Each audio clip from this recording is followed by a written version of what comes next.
જંબુસરની આંગણવાડીમાં સુખડીમાં જીવાત નીકળવાનો મામલો એક ગંભીર બાબત સામે આવી છે, જે સીધી આપણા બાળકોના સ્વાસ્થ્ય સાથે જોડાયેલી છે।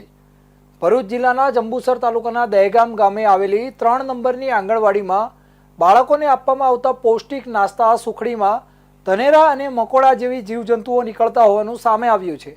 આ ઘટના ખરેખર ચિંતાજનક છે, જ્યાં આંગણવાડીઓમાં નાના ભૂલકાઓને પોષણયુક્ત આહાર આપવાની જવાબદારી છે, ત્યાં જો આ પ્રકારે બેદરકારી દાખવવામાં આવે અને સુખડી જેવી વસ્તુમાં જીવાત નીકળે તો તે બાળકોના સ્વાસ્થ્ય માટે ગંભીર ખતરો ઊભો કરી શકે છે। બાળકો માટે બનાવવામાં આવતા ખોરાકની શુદ્ધતા અને સ્વચ્છતા જાળવવી એ પ્રાથમિકતા હોવી જોઈએ। આ મામલે જ્યારે જંબુસરની આંગણવાડીની ICDS integrated child development services ઓફિસરના મેડમ સાથે વાત કરવામાં આવી ત્યારે તેમણે જણાવ્યું કે તેઓ સ્થળ મુલાકાતે ગયા હતા।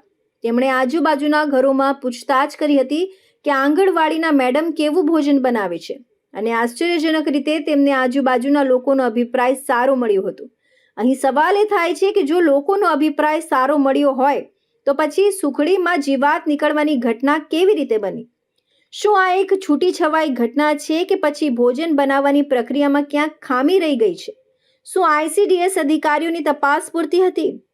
આંગણવાડી દ્વારા ભોજન બનાવવામાં આવે અને તેનું વિતરણ કરવામાં સ્વચ્છતાના ધારાધોરણનું પાલન થાય છે કે કેમ તે ચકાસવું અત્યંત જરૂરી બન્યું છે।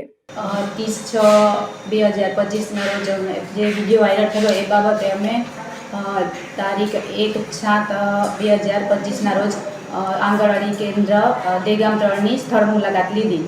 પછી ગામમાં પૂછપરછ જે લાભાર્થી આગળના દિવસે આવેલા એમને ઘરે જઈને ગૃહ મુલાકાત કરી, પછી લાભાર્થીને પૂછતાછ કરતા એમના જે નાસ્તો હતો બાળકોના એમાં કોઈ જાતનું કંઈ જીવજંતુ કે એવું જોવા મળ્યું નથી, એવો અમને અભિપ્રાય મળેલો છે।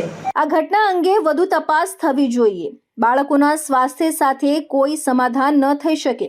જવાબદાર અધિકારીઓ અને આંગણવાડીના કર્મચારીઓએ આ અંગે ગંભીરતા દાખવવી પડશે અને ભવિષ્યમાં આવી ઘટનાઓ ન બને તે સુનિશ્ચિત કરવું પડશે। આશા રાખીએ છીએ કે આ મામલે તંત્ર દ્વારા તાત્કાલિક યોગ્ય પગલાં